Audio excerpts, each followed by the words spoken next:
superstar Caitlin Clark, who plays for the Indiana Fever in the WNBA, will be missing all of the action on the court during the next 2 days. You know what happens when Caitlin Clark gets hurt? People won't pay to see these sportsmen who aren't appreciative of their sport's growth. Thus, your demand disappears. For it, people aren't paying. We're right here, too. The price of the tickets for this All-Star game has decreased by 50%.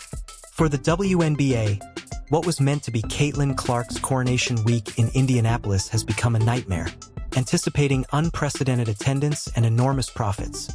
The city placed a huge 34-story advertisement of Clark on the JW Marriott.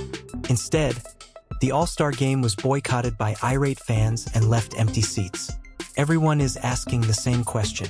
How did the league make the hometown celebration of their top talents into a financial catastrophe? And what was Kathy Angelberg's final statement regarding the All-Star weekend officiating crisis? The response exposes every flaw in the WNBA's treatment of the athletes who genuinely attract fans. If you believe the WNBA will ever learn its lesson, please share your thoughts in the comments section below. Come on, when you visit Indianapolis. Well, see, this is the topic of conversation. The banner atop the JW Marriott right here, Caitlin Clark, reads 34. Banner for stories. Incredibly so, is the biggest banner the JW Marriott has ever had. You might consider the bracket. Do you recall the NCAA tournament from 2021? Yes, it's also larger than that. 113,000 square feet. It's unbelievable, I must say. And from my town's downtown, you can see what it says. Without a doubt, everyone's attention is being drawn to this. And Caitlin Clark, the celebrity herself, is the ideal person to be on that. For months, Indianapolis prepared for what they believed would be the most significant WNBA weekend ever. The city displayed the airport's replica all-star basketball court. Local companies hired more employees and increased their inventories. When tickets went on sale, Gainbridge Fieldhouse was completely sold out in a matter of hours. According to TickPick, the average resale ticket price was $262, with the top seats fetching thousands of dollars. The entry price was $121, the highest in the history of the WNBA All-Star Game. It's a shame Caitlin Clark didn't attend. There would have been an explosion in the audience. There would have been an explosion in the audience. It would have exploded in the arena. Oh yeah, that is a huge miss from the perspective of the WNBA. Then came July 17th, the groin of Clark.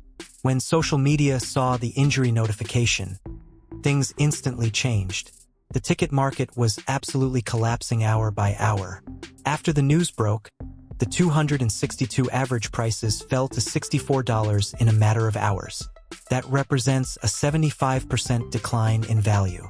Additionally, vendors were in a frenzy. The market for resale fell into utter chaos. Suddenly, those who had purchased tickets as investments were attempting to sell them for enormous losses.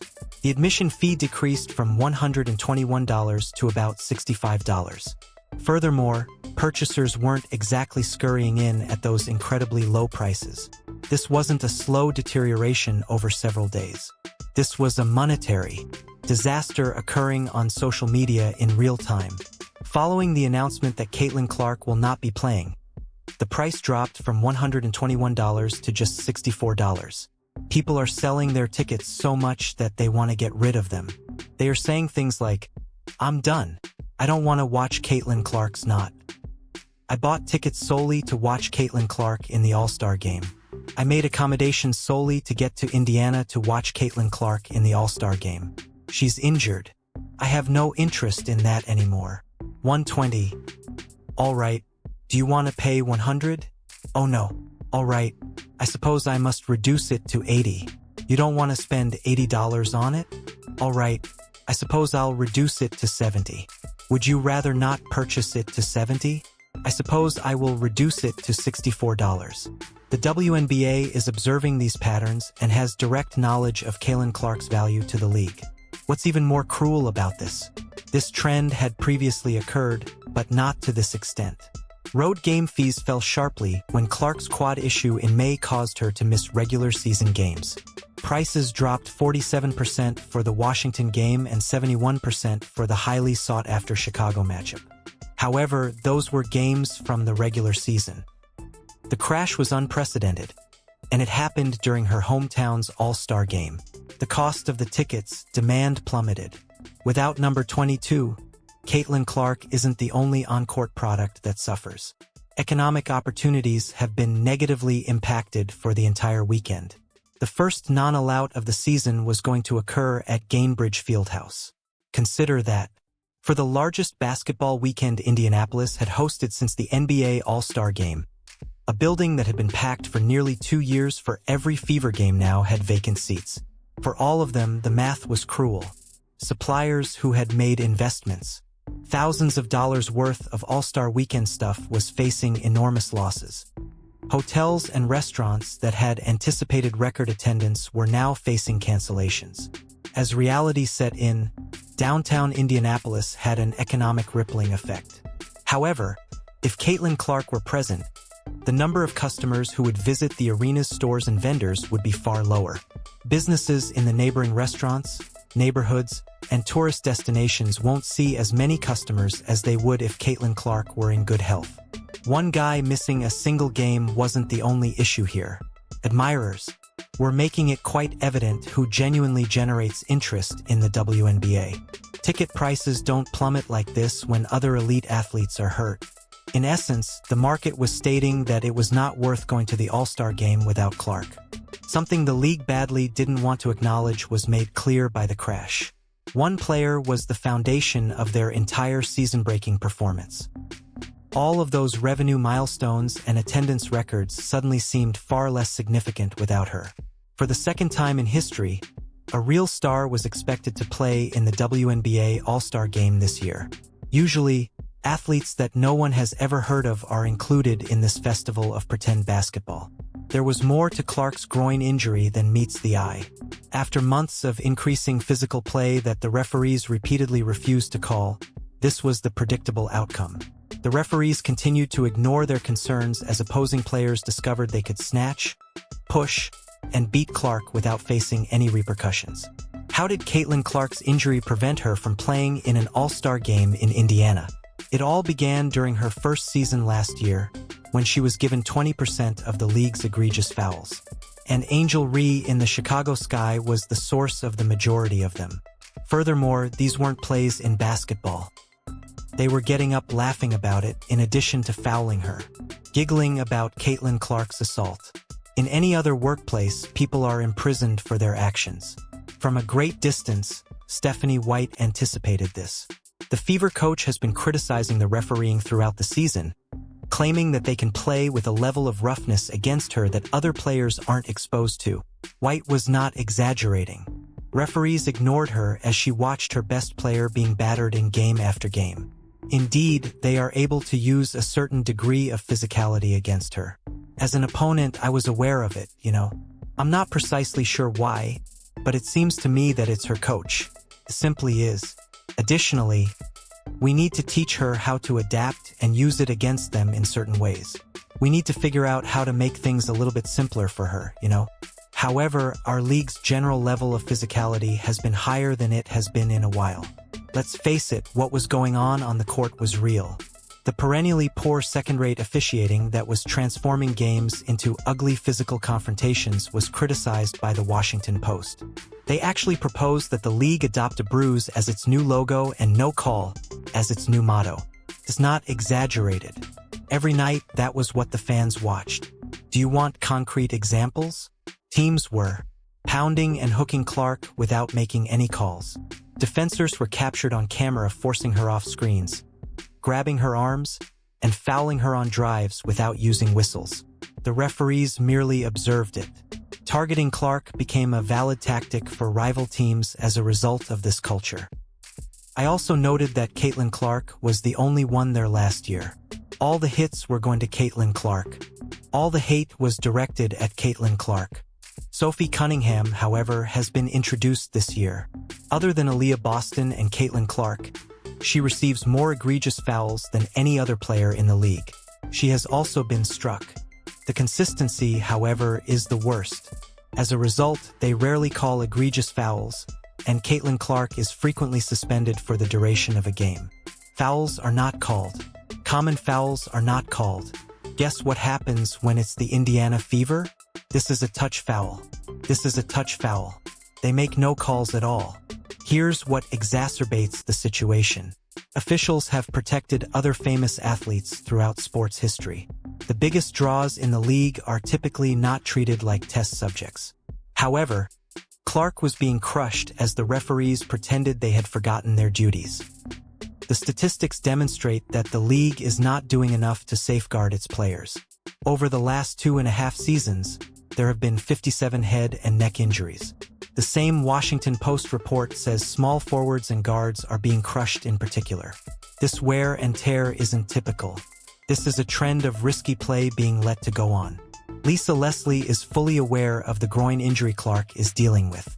After overcoming her own groin injury in 2006, the WNBA legend cautioned that these problems can persist for months or even years. Referees' refusal to perform their duties has forced Clark to face the truth. This wasn't a random basketball incident or bad luck. This was the inevitable result of a league that doesn't defend its most important resource. This moment was the culmination of every uncalled grab, shove, every foul that went uncalled. The WNBA has now lost millions of dollars in income due to the officiating situation, which also reveals their total incompetence in overseeing the game. Don't be shocked when fans stop coming when your biggest star gets hurt because you didn't protect her. In order to ensure that there was sufficient pressure to hold that groin, I was actually severely taped around my thigh and glut in 2006. The difficult aspect is that the groin is a deep-seated place that you can't simply touch and say, "Oh, it hurts right here." You need to rest and receive a lot of deep treatment, including heat and ice. Since Caitlin Clark is in the middle of her season, she is unable to find much relaxation at this time.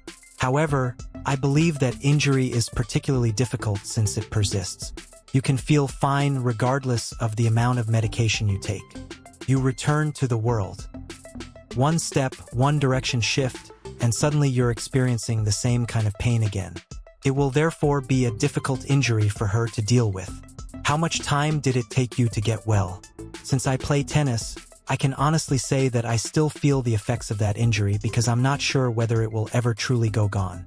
You simply learn to control and have fun with it.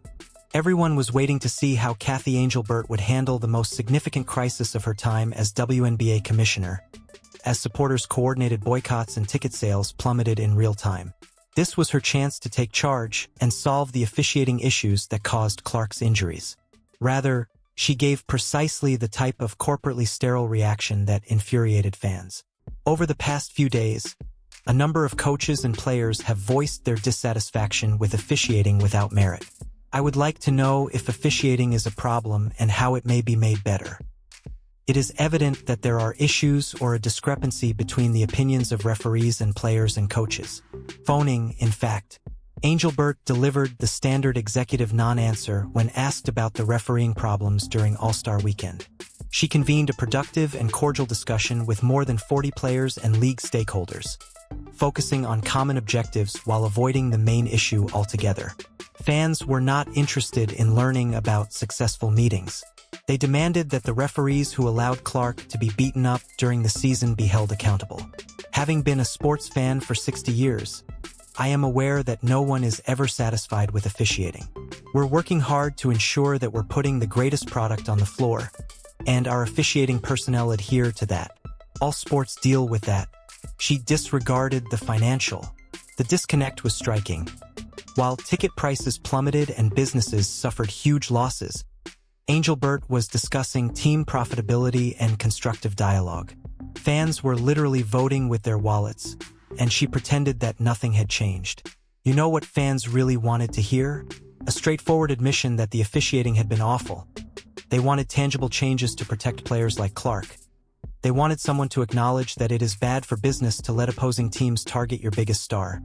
Instead, they heard corporate speak about common goals and productive conversations. Angelbert's tone-deaf response demonstrated that. They play against Breanna Stewart, she goes to the line 14 times, Asia Wilson goes to the line 13 times, And Aaliyah Boston can't play 20 minutes in a game without being on the bench in foul trouble. That's another issue that we're dealing with, but as I mentioned earlier, it's not just Caitlin Clark this year. If you wear that Indiana Fever jersey, consider it done. The league leadership is totally out of touch with both fans and players. Her failure to address the officiating crisis directly made the boycott worse rather than better.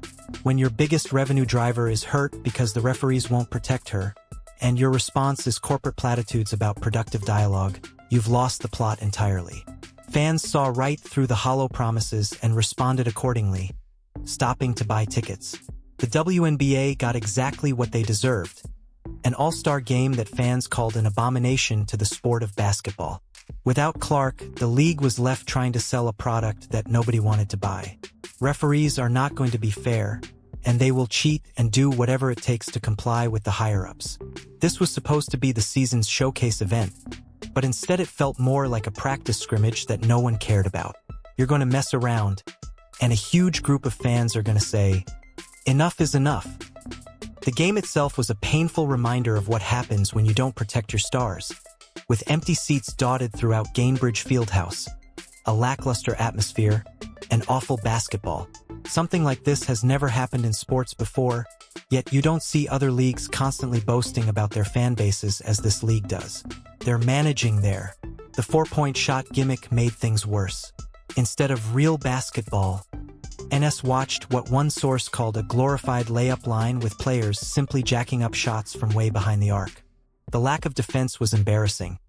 Nobody was trying, nobody was competing, and the entire thing turned into an unwatchable mess that alienated the fans who actually tune in for real basketball. You know what became a bigger story than the actual game? The New York Liberty sending their mascot to recruit Clark during All-Star Weekend. Take a moment to consider that a team mascot making recruitment pitches created more buzz than the actual game. The Liberty's aggressive pursuit of Clark demonstrated that they understood something the league didn't: how to treat a valuable possession. Their actions overshadowed everything that was happening on the court. The Liberty mascot is going through Caitlin, just going through, I'm gotta tell you, Leah Boston, let's break down her face right now. I am not happy with the Liberty mascot invading our home turf right here. It's cute. However, it's the Liberty mascot, so naturally that's what everyone fails to notice right after the meeting, the WW-style meeting in the back of the arena. Right as the heels are all meeting together, Bonna Stewart, Sabrina, and Sandy Borrello, basically the Liberty, and of course the recruiting into the Four Horsemen, they're recruiting Caitlin Clark. This was the first real test of the WNBA without Clark, and it failed spectacularly. The contrast was stark compared to regular season games, where her presence creates energy and excitement. The All-Star Game revealed how much the league actually depends on one player to generate interest, and the broader implications are enormous. The empty seats, crashing ticket prices, and negative reviews weren't just about missing one player. They were about a fundamental disconnect between what fans want and what the WNBA is delivering. The league spent months talking about record viewership and unprecedented growth, but this All-Star Weekend revealed the truth. If you take away Clark's star power, you're left with a product that fans don't want to watch or pay for. Selling tickets is about the future of women's basketball and whether the league can sustain the momentum they've built this season. The WNBA had everything handed to them on a silver platter. A generational talent who brought record viewership, unprecedented fan interest, and millions of dollars in new revenue.